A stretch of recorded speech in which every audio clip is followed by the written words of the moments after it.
Acts chapter 22. Brothers and fathers, listen now to my defense. When they heard him speak to them in Aramaic, they became very quiet. Then Paul said, I am a Jew, born in Tarsus of Cilicia, but brought up in this city.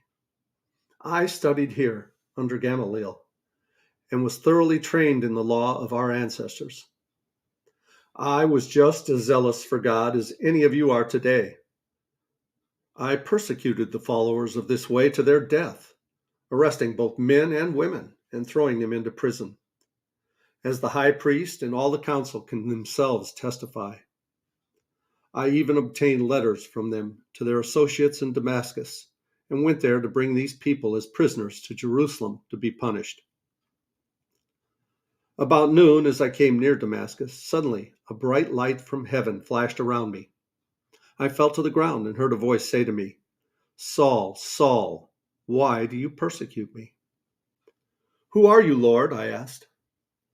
I am Jesus of Nazareth, whom you are persecuting, he replied. My companions saw the light, but they did not understand the voice of him who was speaking to me. What shall I do, Lord? I asked. Get up, the Lord said, and go into Damascus. There you will be told all that you have been assigned to do. My companions led me by the hand into Damascus because the brilliance of the light had blinded me.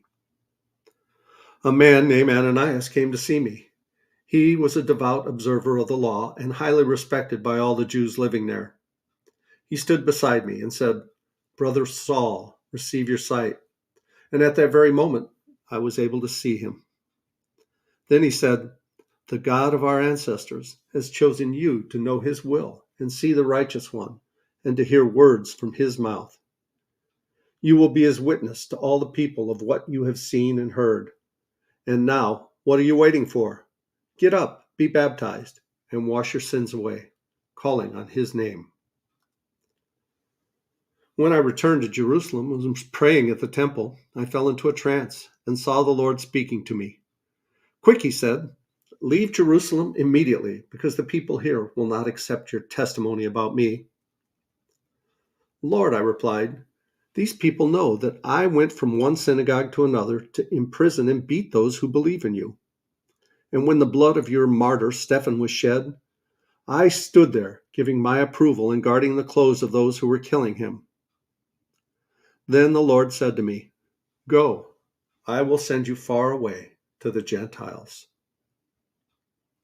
The crowd listened to Paul until he said this. Then they raised their voices and shouted, Rid the earth of him, he's not fit to live. As they were shouting and throwing off their cloaks and flinging dust in the air, the commander ordered that Paul be taken into the barracks.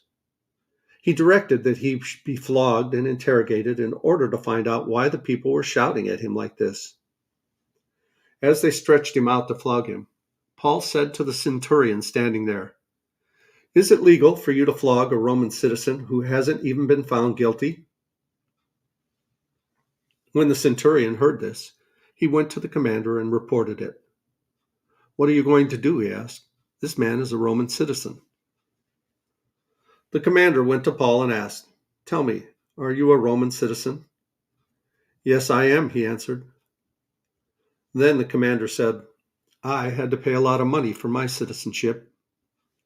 But I was born a citizen, Paul replied.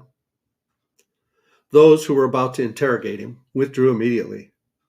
The commander himself was alarmed when he realized that he had put Paul, a Roman citizen, in chains.